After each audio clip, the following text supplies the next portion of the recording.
Committee for 2025 will come to order, and we are, as you know, in a sharing agreement, and so we have co-chairs with me and Senator Pratt. And I'm going to start by calling us to order and asking us to kick off the new year by introducing committee members and staff. And I guess we'll start with Senator Westrom. If people want to just go around the table, introduce themselves and their district, and staff. As you come around, we will, when we finish going around the table, we'll have the staff who are in the back pages and everyone come up to an empty microphone and just introduce themselves as well. And so with that, Senator Westrom. Thank you, Mr. Chair. Tori Westrom from Senate District 12, which is central in western Minnesota, from west to St. Cloud, Melrose, Sauk Center, Alexandria, Glenwood, Morris, Benson, Ortonville area, all the way out to the South Dakota border. Good to be on.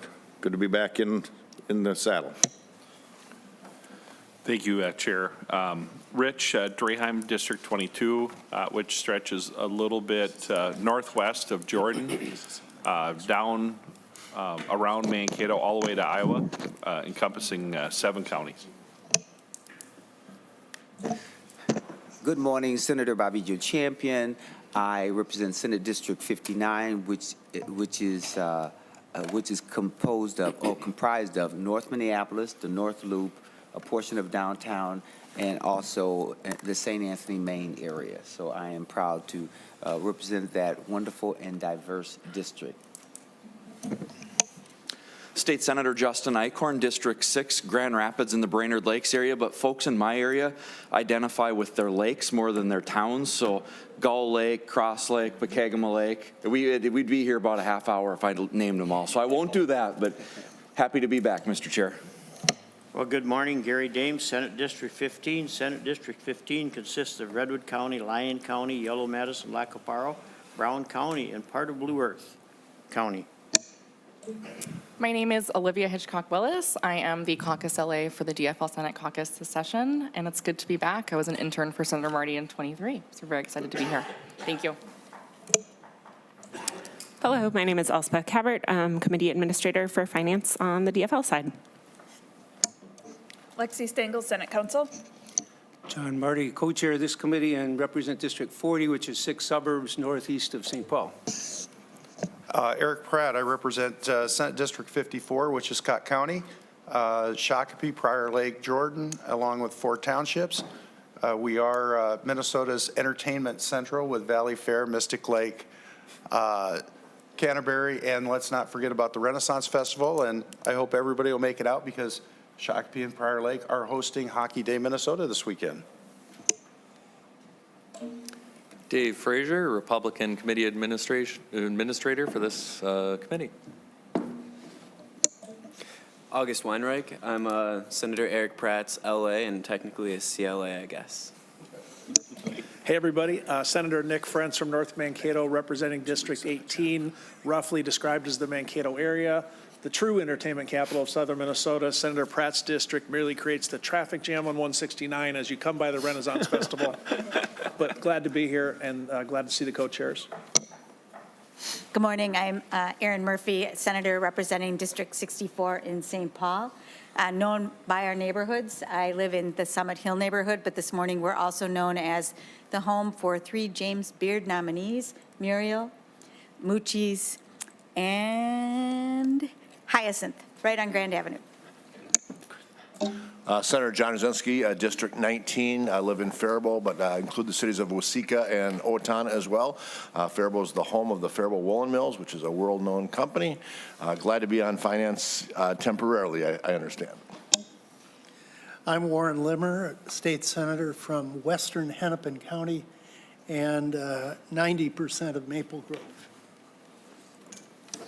Good morning, Senator Sandy Pappas, also from St. Paul. I represent downtown St. Paul and neighborhoods to the north, south, and west. And then maybe if our pages and other caucus staff and so on can come up to the microphone next to Senator Pappas and just briefly introduce yourselves.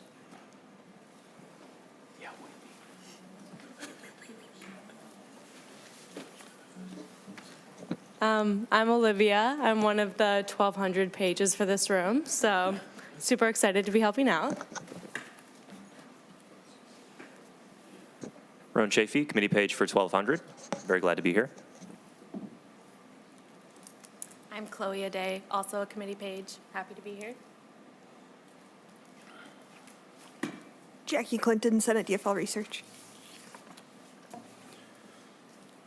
I'm Sharu. I'm Senator Murphy's intern. Wendy Havistow. I'm the LA for Senator Dames. I have no role in the Finance Committee, but I am helping the President's office in the bill referrals. And Senator Dames. Well, thank you, Mr. Chair. And our intern, Jenny Liang, is sitting right back there. If you'd raise your hand, Jenny. Thank you. Are there any other introductions? If not, I'll turn the gavel over to Senator Pratt for the presentation of budget rules, which we will hear, and then we will, I think the staff would hope that the Senate Finance Committee would pass a motion saying we approve the budget rules because they're trying to get some guidance from the legislature if the rules they use are appropriate. Senator Pratt. Well, thank you, Senator Marty, and I appreciate the opportunity to do this part. It's been a pleasure working with you on this sharing agreement. And members, we have Mr. Nauman and Mr. Dahl here today to talk about our budget rules. They spent a lot of time over the interim working on these. It's a joint effort between the House, Senate, and MMB, and really sets the guidelines for this upcoming biennium and how we establish the budget. And please feel free to ask questions as we go along. Mr. Nauman. Mr. Chair, thank you very much. It's a pleasure to see all of you again. And since we all did introductions, there's an empty seat over there, and that's where I usually sit. I'm the fiscal analyst for this committee, so thank you very much. I look forward to working with you this session. Senator Murphy's giving me a sign that she's struggling to hear me, so I'll try to speak up. Can I just begin by asking, have you heard of budget rules? Most of the faces around the table I know are budget chairs, and I'm sure you've had a fiscal analyst talk to you about budget rules. The nods indicate to me that you're affirming that you have, and that pleases me. What we will do, Mr. Dahl and I have prepared a document a slideshow to walk you through some of the key aspects of budget rules. And then, of course, I should thank you all for dedicating your first committee meeting to this effort. This is important to fiscal staff in the legislature. It's important to fiscal staff and executive budget officers in Minnesota Management and Budget. We care a great deal about these, and it helps us help you. So thank you very much. So with that, I'll begin with a simple table of contents, what we're going to talk about. First, we'll talk about what budget rules are. We'll talk about the history of the rules. We'll talk about the process for changing them, and we do that annually. We'll talk about legislative review of budget rules, some general guidance on communication. Then we'll dive into some of the details at a very high level and talk about the organization of budget rules, then how the legislature and the executive branch use the budget rules, and then we'll talk about how the budget rules being consistent with statutory requirements and sound fiscal policy. And we gave you a slide for questions, but I know that you won't be bashful and ask us questions along the way. So with that, we'll just dive right in. I think you have the first group. Mr. Chair, my name is Brian Dahl, Financial Planning Director with Minnesota Management and Budget. I'm going to start with just talking through what budget rules are and perhaps just as importantly, what budget rules are not. First, budget rules are an agreement between MMB and legislative fiscal staff in both the Senate and House that govern how proposed fiscal policy items will be understood and tracked. Budget rules do not have the force of law, and they are not binding. However, budget rules are written in connection with statutory requirements for sound fiscal policy. And budget rules are used to ensure that MMB and the legislature, legislative fiscal staff, track and understand fiscal matters and proposals essentially in the same way. It's a way of understanding the same items. Budget rules are used to convey best budget practices to the executive branch, legislative branch, and organizations that engage in the budget process. As I mentioned at the outset, budget rules are typically updated annually to make technical changes. You can think about that, and I should remind you that the copy of the budget rules should be in your packet. We routinely update them once a year just to update fiscal years and such, but occasionally, like this year, new rules are brought into existence to accommodate an evolving budget process. And the next piece is that budget rules are intended to provide guidance to policymakers and staff regarding how legislation will be tracked by legislative staff, and then ultimately how legislation will appear in MMB's budgetary fund statements. And the rules are, we like to think, are a transparent communication tool for state agencies, for the legislature, for advocacy organizations, the public, and frankly, anyone that's engaging with the budget in any way. It's a written rule book for how we track and understand fiscal matters.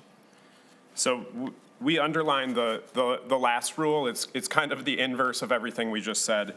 Budget rules are not intended to place restrictions on policymakers.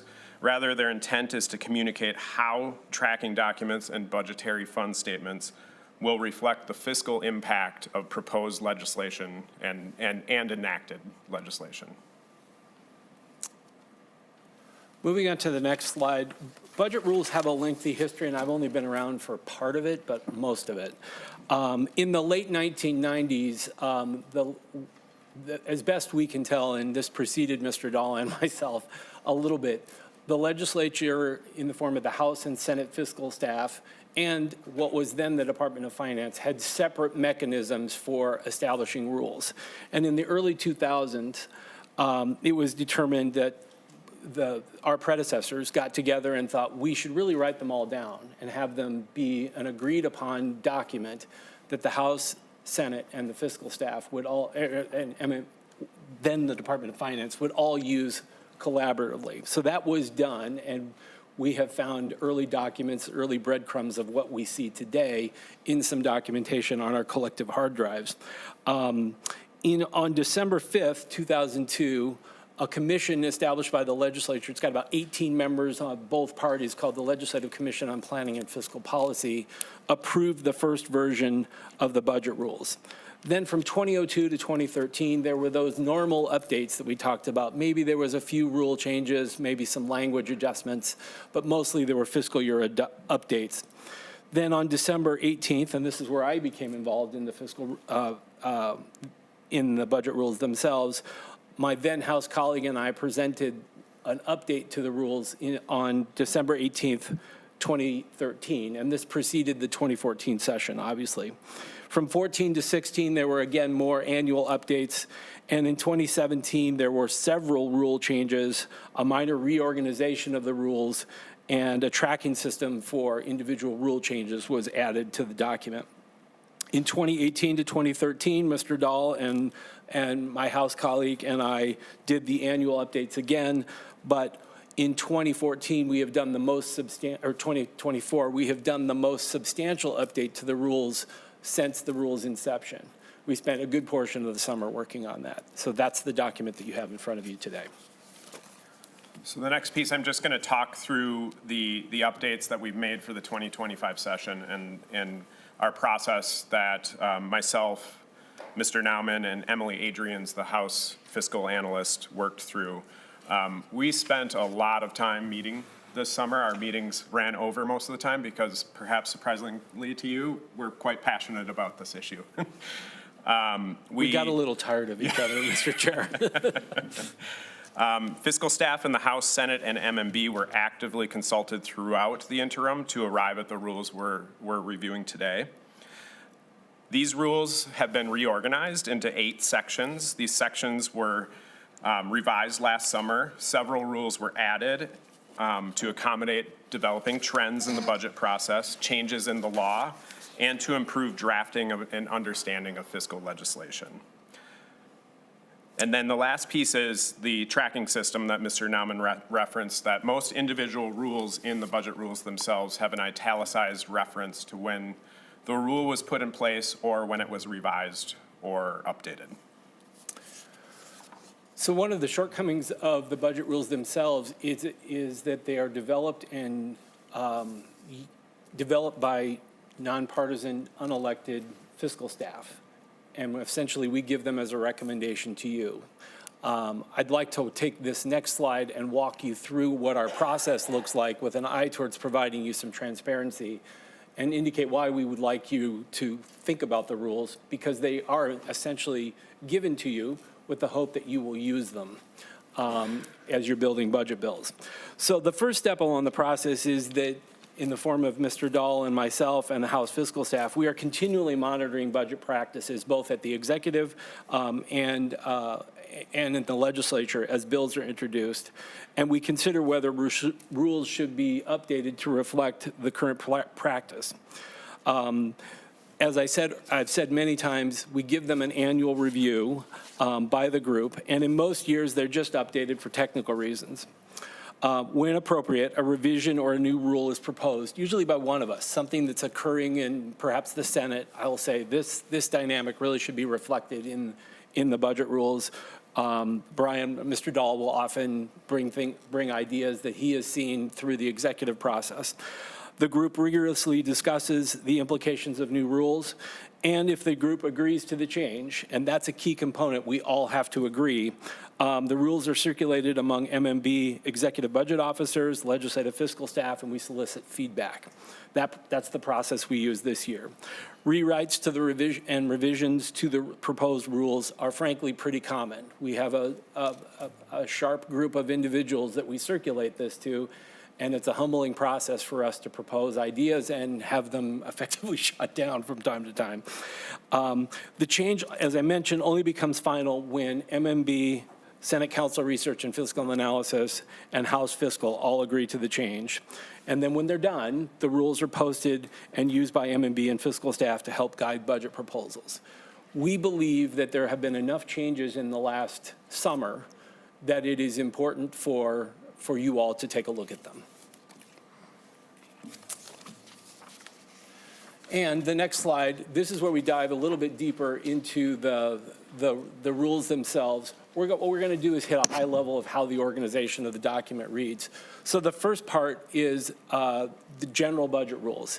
These are rules that provide guidance on proposed tracking documents, the comparison references on budget proposals.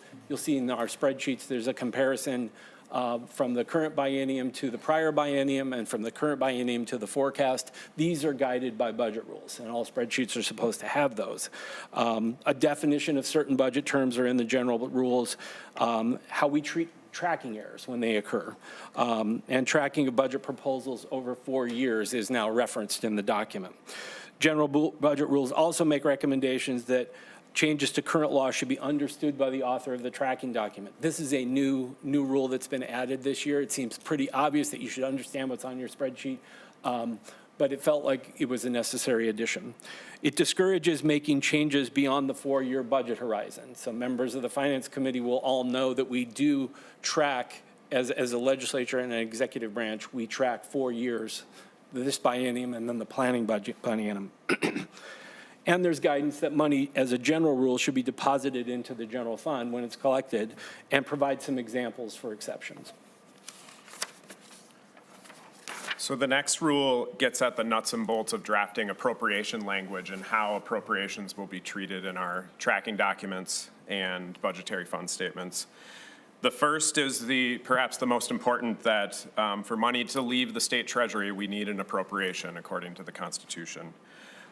So we provide general appropriation drafting guidance, basically answering the questions of how much, when, from where, to whom, and for what. The budget rules also talk through which fiscal years in a given legislative session should have an appropriation versus establishing a base budget. And then guidance about drafting riders and how riders are treated in base budgets relative to statute. Then the treatment of unallotment when used by the governor in our tracking documents and fund statements. And then the general direction on the preferred use of direct appropriations that have a specified cancellation date. And finally, conditions under which a statutory or open appropriation may be appropriate. The next section of the rules talks about transfers. We first provide a definition of a transfer referencing statute and are clear that a transfer is not an appropriation, and without an appropriation, dollars can't leave the state treasury just with transfer language. Then we provide specific drafting advice to assist staff when needing to effect transfers in law. Finally, Part D is a new rule this year, and it simply references revenues in tracking documents, largely stating that the source for tax revenue estimates almost always should come from the Department of Revenue in the form of revenue estimates. The next grouping of rules relates to the treatment of inflation, and members of this committee are very familiar that in 2023, a new law was enacted to add inflation to the budget forecast. As a direct result of that change in law, the budget rules needed to have some guidance to fiscal staff on how inflation should be treated given the language of the new law. So the rules explain that inflation estimates in the forecast are a general estimate of inflationary pressure on the budget biennium and the planning years. They are not appropriated dollars in the forecast, and they are applied, and the estimates are not applied to specific programs or agencies. So if you, like me, when the governor's budget comes out, want to pull open the fund balance and delve into it, you will see inflation reflected as two lines: inflationary pressure on the budget biennium and inflationary pressure on the planning estimates.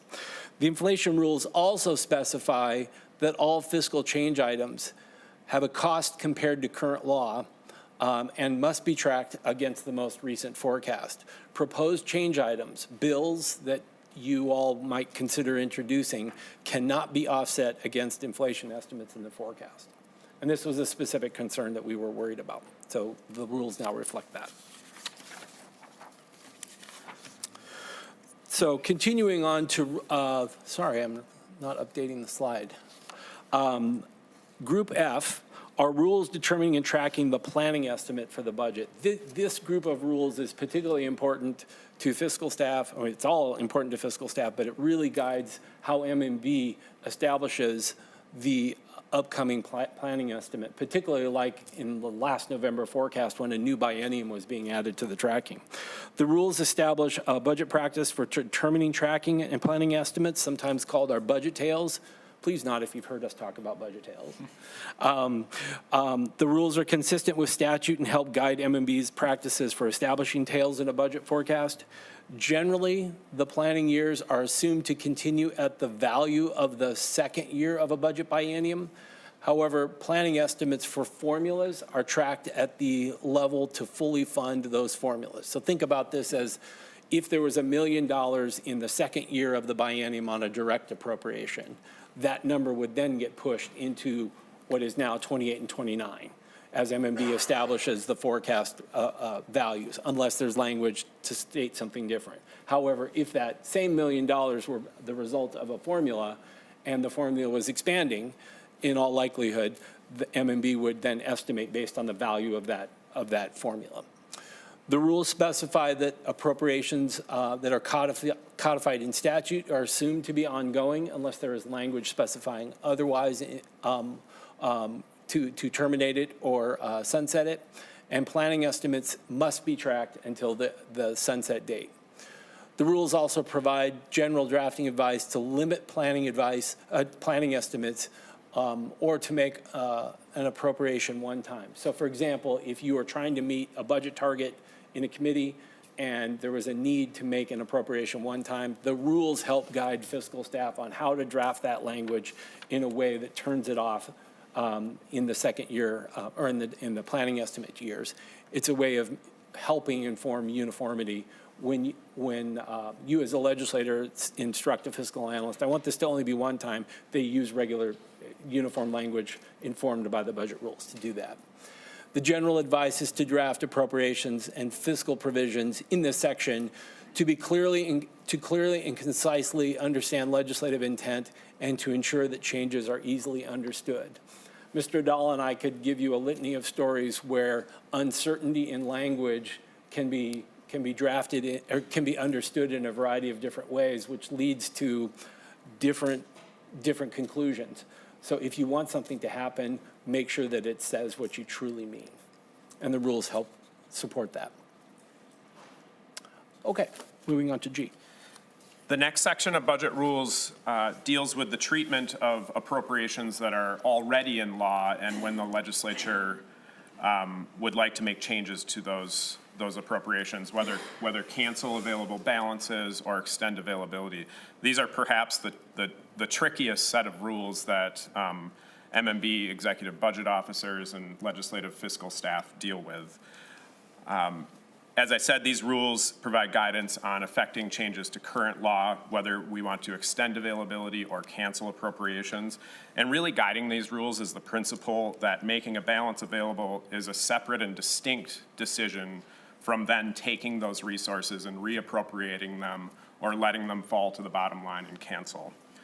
Really shine the light of day on the resource and let the legislature or governor decide what they want to do with that balance. These rules provide guidance for tracking and drafting legislation to extend the availability of an appropriation or to cancel or reappropriate an unused appropriation. Budget rules guide staff to highlight circumstances where current law balance could be available for another use or extended for the same use. And budget rules guide staff on transparently tracking these circumstances. And then finally to note, these rules are kind of rooted in that we carry an estimation of cancellation in our general fund forecast. We assume across the general fund in each fiscal year based on history that a certain balance will cancel each year and go unused. And that's counted against the bottom line in the general fund.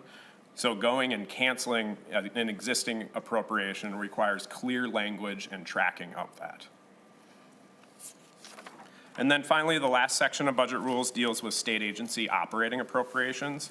In general, state agency operating appropriations are assumed to be able to carry forward from the first year of the biennium to the second year of the biennium. However, any carry forward is not added to the base appropriation level for the planning estimates. We also note that state agencies have general transfer authority in 16A.285. And if the legislature would like to restrain that transfer authority, we give guidance on how to write language to do so. We note in the budget rules that state agency operating appropriations are ongoing in the base at base levels unless otherwise specified in law. And then finally, we deal with 16B.98 subdivision 14, which is a statutory provision that provides agencies a certain level of administrative carve-out for administering grants, and we provide instructions on how to draft guidance where we want to change the amount of administrative funds available. And we're down to our last few slides. What we're going to do now is talk a little bit about how the budget rules are effectively used. Mr. Nauman? We have a quick question from Senator Frantz. Senator Frantz. Thank you, Chair Pratt. Can we talk a tiny bit more about the authority to transfer amongst the agencies? We had some grant appropriation questions last session. I'm a little unclear. We saw, as an example, the agency hold back the fullest amount and then told the grantees, some of whom were important to us, well, hang on, we'll figure out how much the grant really is and then we'll give it back to you. And this kind of freaked out the grantees a little bit, especially for one-time appropriations, not casting aspersions on any agency, but since we're talking about budget rules, Mr. Dahl, maybe, like, what do we give guidance to the agencies, and where does this practice of holding it all back come from? The better practice, I would hope, would be to say, this is what we think it's going to cost to administer, hold that back, and then give the grantee the benefit of all the money that you're granting. Seems like you can put more of the money, and when we make these appropriations, we're just saying, hey, put this money to good use, energy, transportation, whatever. And we did have a number of questions about this. Anything you can share about the authority to transfer? So Senator Frentz, I'll start, and you began your question by wanting to talk about transfer authority, but the rest of your question made me think that what you're asking about is the language in 16B98, which provides a general percentage for grants for administrative costs. Stop me if I'm going in the wrong direction, but that's what it sounded like to me. 16B98 sub 14 was a new law that was enacted. It's up there on the slide, so I cheated. I didn't remember it. Is a new law that was enacted as part of the 2023 state government bill that permits new grants, newly enacted grants, to have an administrative retain, or basically some percentage. It's either 5%, up to 5%, or up to 10%. And it gives the agencies the discretion to decide how much to retain up to those cap levels. Members of this committee, and if you chaired a committee last year, will remember fiscal staff reminding you of this, and frankly, I think waving the flag and saying, think about this. Is this the right percentage? Would you rather establish a different percentage? We're talking about it here in this context because that's a new law, and because the legislature wanted to have the opportunity to think about, should it establish a different percent? What is the process for writing that into a bill? And so what the new rule says is be specific, as opposed to there's some flexibility in the law to, and frankly, in my view, a little bit of uncertainty about if you say nothing, what happens, or if you say something and don't notwithstand the law, what happens. So the guidance here is, if you wish as a legislature to set a different percentage, to be clear about it and not leave it to uncertainty. And I think that's guidance that Mr. Dahl and I would provide generally, is if you want something to happen, be specific about it. Now I'll pause. I've said too many things. Senator Frentz, am I going in the right direction? Yes, and thank you, Mr. Chair. Thank you, Mr. Nauman, Mr. Dahl. We'll come back to this. What I don't think that people want to see is a one-time $12 million appropriation where they hold out 5%, and the public and the grantee are saying, you need $600,000 to send a check to the grantee. And we should talk about it offline. Members, thanks for your indulgence. Thanks, Mr. Chair. Mr. Nauman, Mr. Dahl, just real quick on that point. You mentioned that we track cancellations as part of the forecast, and that we assume that there are some. How do those get reported? How do those get highlighted as we're talking about transparency? Thank you, Mr. Chair. We've actually updated our cancellation process and how we forecast those with this most recent November forecast released a month and a half ago. Over the interim, Mr. Nauman and I talked quite a bit about the appropriateness of our cancellation estimate, which has a history dating back long before I worked in the state of, or at MMB, and frankly, maybe before I was born. I think for a long time, we held $5 million as an estimated cancellation amount in the first year of the biennium, and $15 million as an estimated cancellation amount in the second year of the biennium. That hadn't changed for a long time. This summer, we went back and we looked at historic cancellations, and we created a new process where we looked back at the history. We currently are holding a 10-year history of cancellations in our forecast. It's an average amount where we throw out outliers in our average calculation, and then we hold the average of the first year of a biennium as an estimated cancellation amount in the first year, and the average of the second year as an estimated cancellation amount in the second year. That average and forecast amount will change with each November forecast when we have a new closed fiscal year. Thank you. And Senator Westrom, you had a question? Mr. Chair, just to follow up on Senator Frentz's point, and maybe it's more than we want to get into here, but I guess I just want to raise it.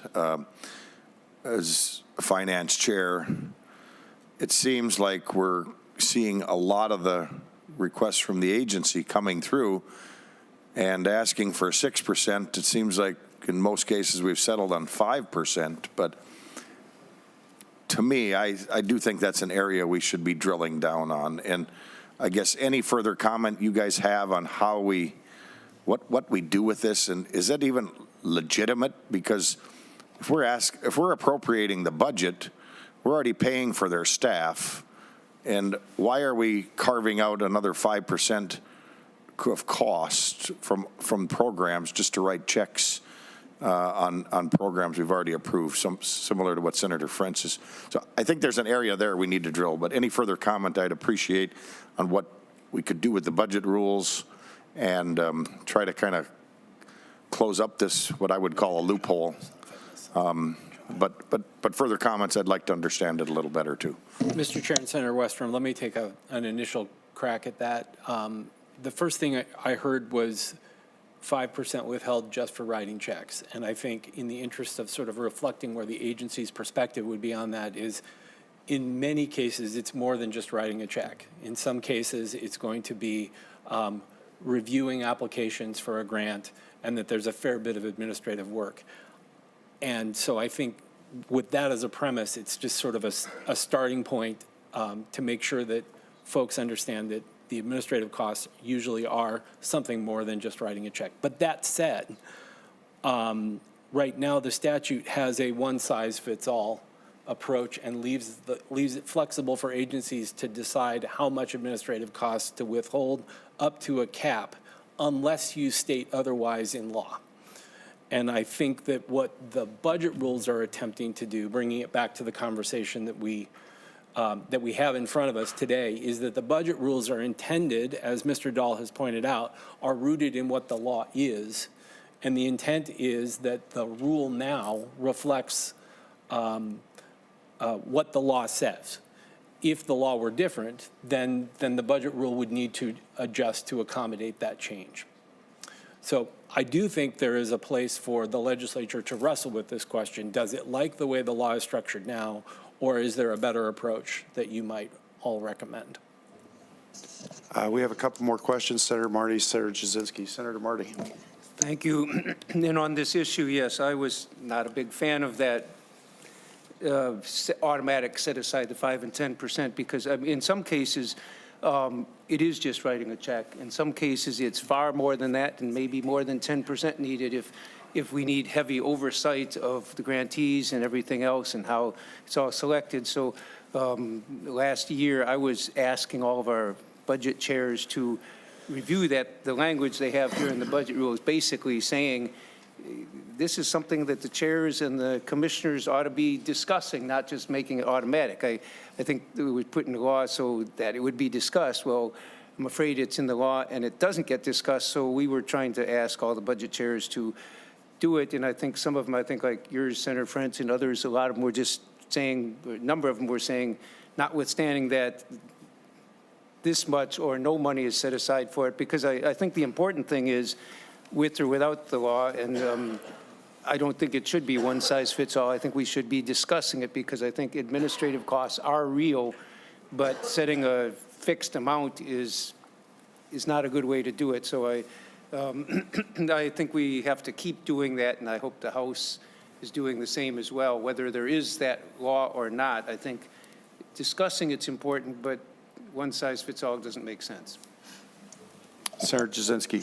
Thank you, Mr. Chair. And Mr. Nauman, so yesterday we did transportation, the governor's transportation proposed budget, and I'm going back to transfer. So what I heard is proposed is the Met Council is going to borrow MnDOT money, and then MnDOT is going to pay that money back at a later time. Has that been done in past budgets? Is that something new? Is that the norm, or is this kind of a new issue happening? Mr. Chair and Senator Jasinski, that has ever been done is a lengthy question requiring a lot more work that I can do on the fly. And Mr. Dahl and I just talked. I think we'd like the opportunity to maybe do a little research and get back to you on that. Thank you.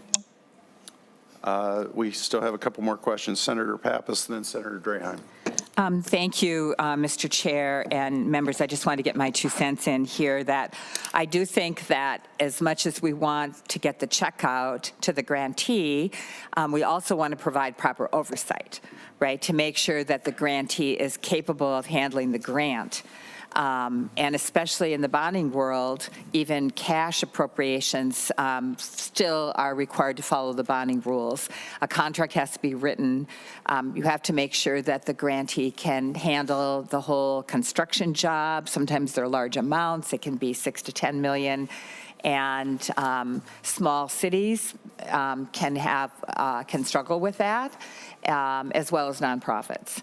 So, you know, it's like we all want to prevent any other kind of incidences of improper use of state money. So we have to have the staff that provides the oversight, as much as we're frustrated that it's taking the executive agency, you know, especially DEED, for example, which had so many grants they had to administer in the 2023 bonding bills, $2.6 billion that went out, you know, much of it to state agencies, but not all of it. So I share the concern, but I also want to make sure that we, our state agencies, do due diligence, because we often don't have the time to do that and don't provide the kind of personal oversight. I had an incident with a grantee where I was a little curious about it, and so I went and looked up their website and found out that they didn't list their board members on their website, and they didn't have any paid staff. And I thought, how are they going to even manage this grant without paid staff? Hopefully they have hired paid staff by now. But that's kind of the issue, where they have to have staff that can work with DEED or MMB to negotiate these contracts. And we have to be careful with the state money. Senator Draheim. Thank you, Chair. And thanks for holding this committee hearing on this topic. I think it's really important.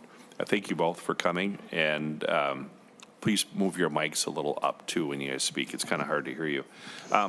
My chicken scratch that I scribbled while you're going through your presentation, the first one on the budget rules. Is there any documentation that you note when you're doing the tracking when the rules aren't followed? So is there anything that says that, okay, someone's has some fuzzy math here, and traditional rules aren't being followed? Is there a proper way to make note of that? Or has that been done in the past? What is your recommendation on that? So if we have these rules, and it's for transparency purposes, which I love, but when they're not being followed, is there a way to mark or note that they're not traditional rules? So, Mr. Chair and Senator Draheim, the very first bullet that we gave you in this briefing was that it's an agreement, that the rules themselves are an agreement between the three parties, essentially on behalf of MMB, Mr. Dahl, myself on behalf of Senate Fiscal, and Emily Adrians on behalf of House Fiscal. It's not binding. We can't make you adhere to the rules. And in all frankness, sometimes proposals don't adhere to the rules. Our typical, and I use this term under advisement, enforcement mechanism is to remind you in the form of fiscal staff coming to you and saying, this matter runs afoul of this particular rule, please be advised.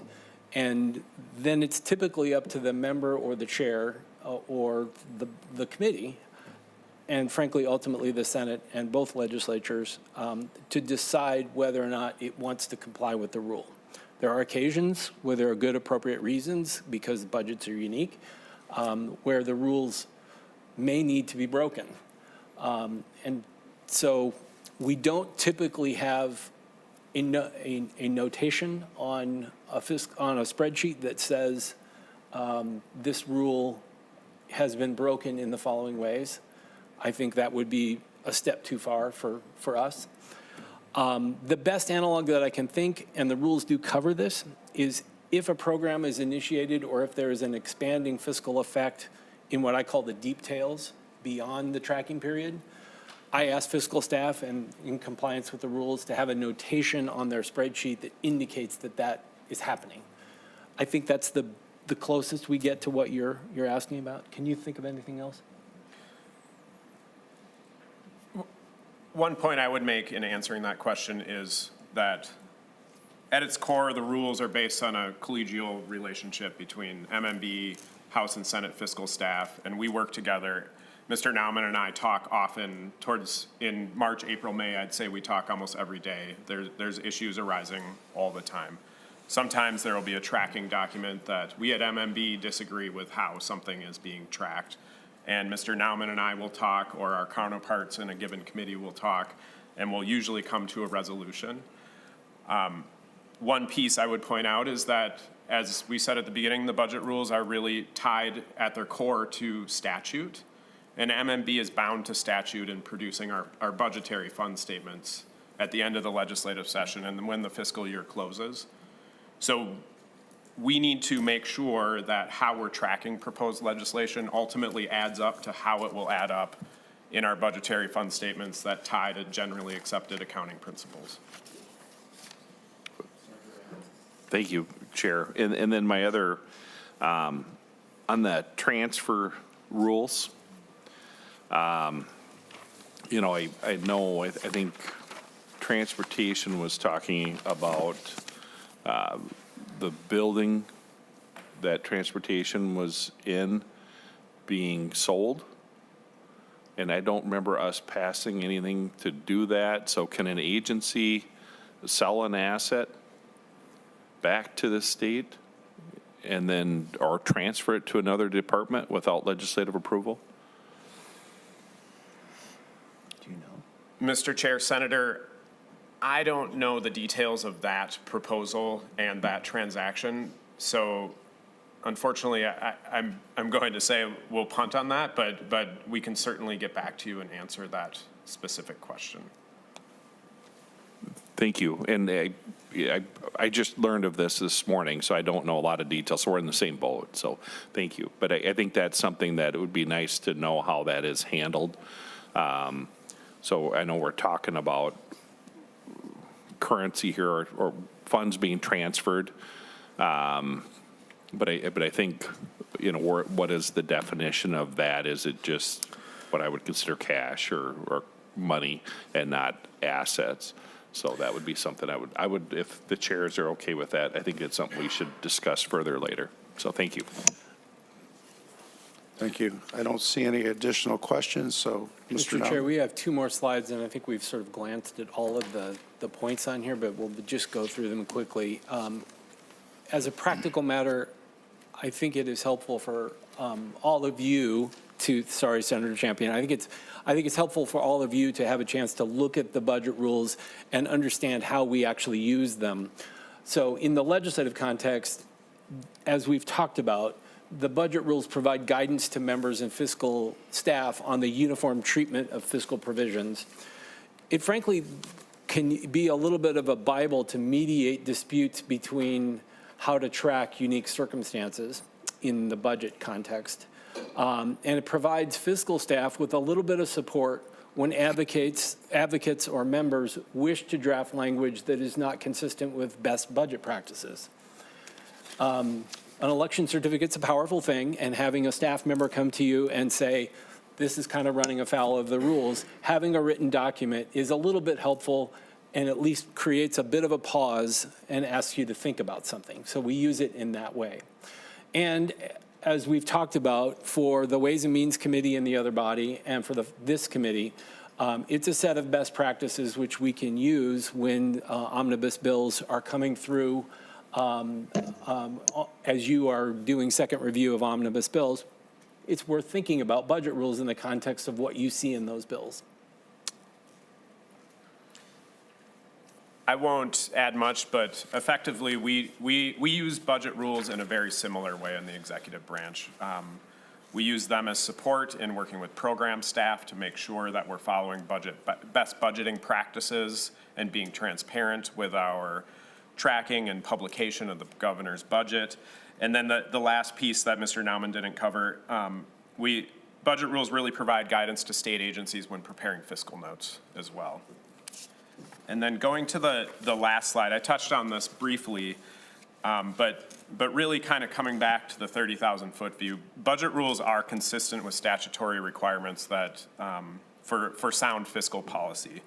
As I've said before, MMB's budget statements are produced following a strict annual process to ensure reconciliation with our audited financial statements. So at their core, budget rules provide guidance that's consistent with those statutory provisions that require that our statements comply with GAAP, or generally accepted accounting principles. And finally, compliance with the budget rules ensure that legislative tracking is consistent then with the statutory provisions that require MMB's budget statements to comply with GAAP and other sound fiscal policy.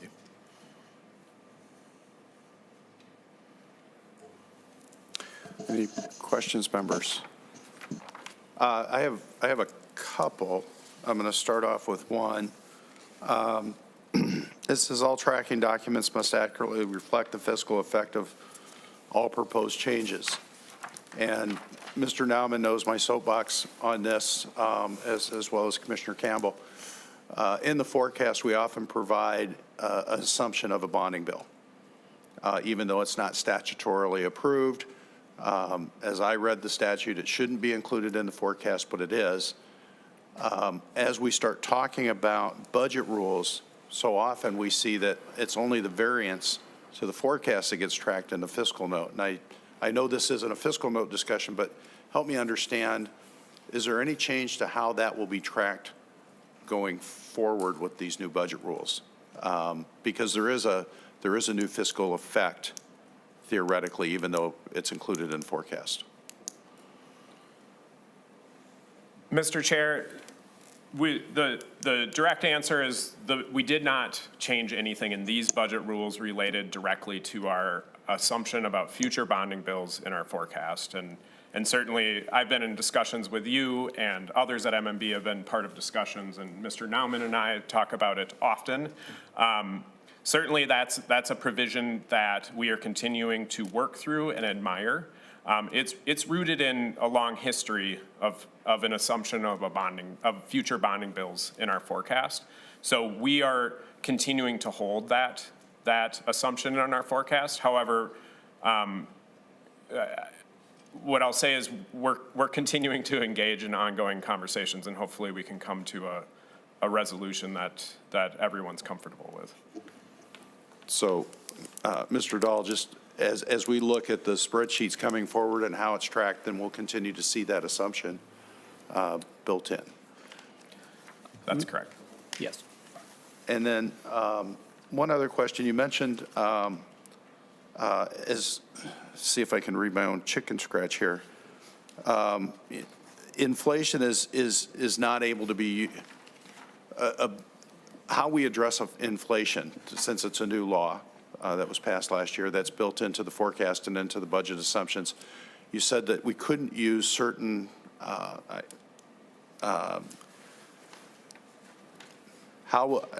guess my question is, how will we balance the biennial budget if we can't use those inflation assumptions as part of the tracking? Do we have to specifically state that this is for inflationary purposes or something, or we're expecting efficiencies? Let me take a quick shot at that, because I realize that the description here may have created a little bit of confusion in your mind. Inflation in an economic forecast or a budget forecast, for example, in 26-27, there is a number, and the governor's budget, as the legislature, I presume, will take that value and use it in some particular way. What the budget rules address is the circumstance where, because of the way that inflation is estimated, and I'll just do a quick shorthand of this, the total spending, subtract anything that's in statute with an inflationary factor on it. And now the K-12 formula, for example, has an inflationary factor on it. So that is subtracted off in addition to a few other items that are already inflated, and you're left with a number. And then those numbers, those spending numbers, are then inflated for the purposes of the forecast. This creates the opportunity to add inflation on a particular spending item, and in theory would be then subtracted off and would be more or less free. This incentive, which was not, we think, what anyone intended, is restricted in the budget rules, or we advise it to be restricted, so that proposals that actually spend money or add inflation to an individual proposal would then have to carry a cost and compete with every other proposal in the marketplace of ideas for the budget. That's the distinction. Does that help, Senator Pratt?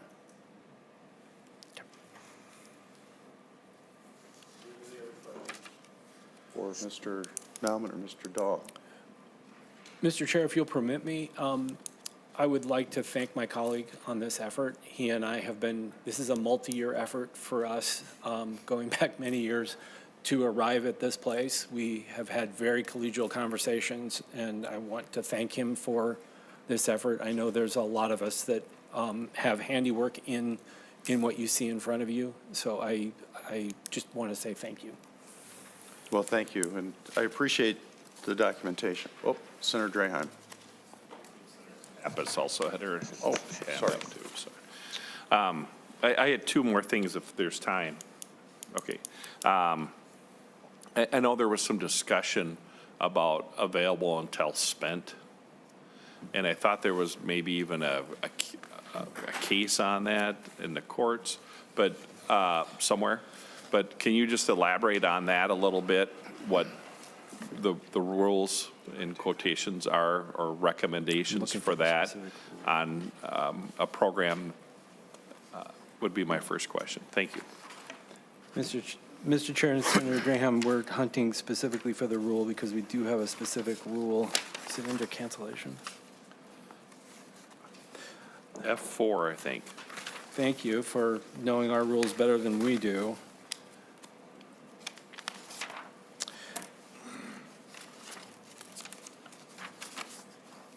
On page 8. G4. G4. Oh, G4. Yeah, that's it. So I'm not sure about a court case, but the premise behind this rule is that it used to be fairly common, and some omnibus bills do this still to this day, where an appropriation is made available until spent. The shortcoming with that is if for whatever technical reason an appropriation is not available, is not able to be spent. Maybe there's not enough eligible people for a particular grant or organizations, for example, the money has no legal authority to be canceled. And the premise behind this rule is to encourage fiscal staff and, frankly, the executive branch, when it's drafting the governor's recommendations, to set a date so that at some point the executive branch, in the form of MMB or other agencies, have the authority to cancel the money and credit it back to the fund if the money can't be spent. Anything you want to add? Yeah, thanks, Eric. Mr. Chair, Senator, I would also add that this rule is somewhat rooted in best budgeting practices. It forces us to shine a light on dollars so they don't just sit in our accounting system and bounce forward year to year and sort of get lost. Certainly we are tracking them. I'm not saying they're actually lost, but they lose the light of day on them. Senator Draheim, you had another? I had one more if I could. Sure. Thank you. And just a silly question about FTEs. When we add FTEs to the fiscal notes, that kind of gets the price up there a little bit. Can you just go through what is included in the cost for an FTE when you guys are working on fiscal notes?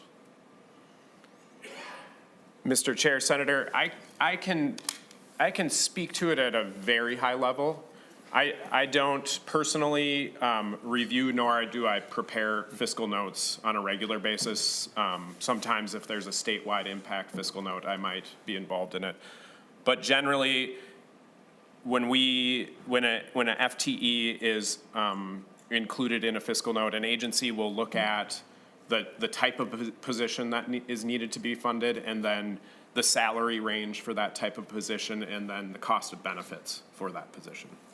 And Senator Draheim, Senator Marty and I have been talking about having a fiscal note discussion as spurred by the bill that we had in front of us last year, where we had a lot of questions on the fiscal note. So maybe we can set some of those questions aside until we have that discussion. Senator Pappas. Thank you, Mr. Chairman, and Mr. Nauman and Mr. Dahl. I didn't see anything in the document or hear you discuss it, but are there any specific agreed-upon rules regarding capital investment? Mr. Chair and Senator Pappas, not new rules. I don't think we changed anything new. There are some existing rules related to capital investment. We can highlight those for you if you'd like, but they have been around for a decade or so. Yeah, I'd really like to see those. Okay. Are they in this document or separate? They're not in the slide presentation, but they're certainly in the budget rules. In the budget rule you. documents? Thank you, Mr. Dahl. Try F6, Senator. So I can just read it to you if that's helpful. Capital projects may have a positive or negative impact on future state agency operating costs. So this is in relation to how a capital project would affect operating budgets. These implications should be evaluated when capital budgets are being discussed, especially by the Finance Committee or the division that considers the agency operating budget.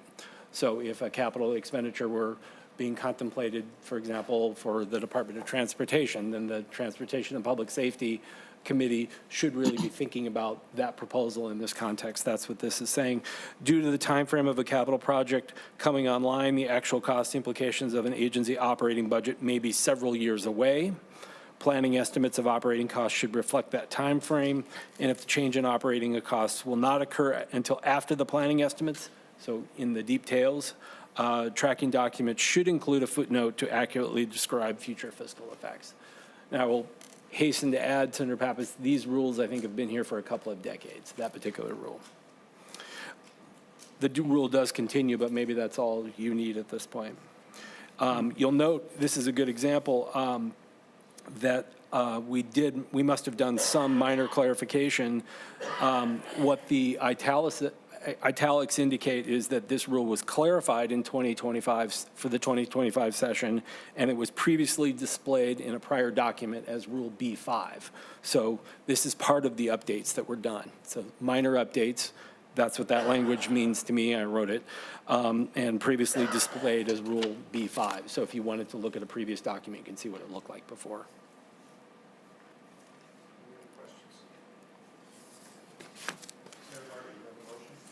Thank you, Mr. Chair. Yes, I want to start out by saying I think a lot of us don't pay close attention to these rules, but I think in order for us to communicate with each other and people not being able to use funny numbers to accomplish things they want, I think both parties and every legislator, whether we know it or not, we rely on fiscal staff to have good rules in place so we're all using the same language. And so even though we don't see it, I guess I want to say thanks to our Senate fiscal staff and the House and MMB for putting in all the work on this. And since these haven't been, as I think the two testifiers said, these haven't been approved, I think it says since 2013. And while they don't have the force and effect of law, I think you feel it's helpful. And if so, we feel it's helpful that we approve it. So I'm going to move that Senate Finance Committee approve the use of the budget rules by fiscal staff in creating budget documents. It's not formal requirement or anything, but I think it's a rubber stamp that we're saying what you're doing is good, and we appreciate that. So I'll make that motion. Thank you.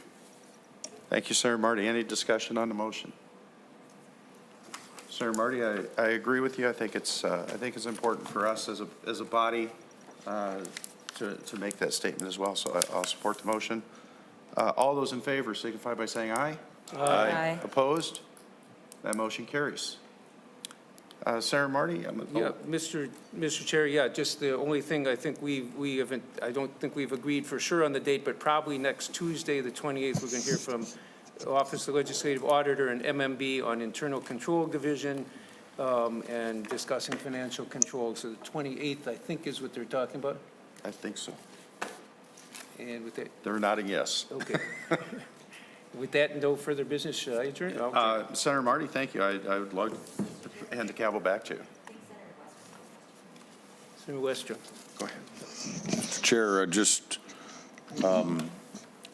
my comment more was with the change of time, if we could get that sooner in the evening so our LAs and staff have a chance to catch it and alert us, it would just be helpful. But not opposed to the 9 o'clock, but it'd just be nice to know sooner if we can, both co-chairs. And I think I heard that from Senator Champion as well, that he hadn't heard the time of the start right away either. So we'll duly noted. So with that, no further business. This meeting is adjourned. Thank you, John.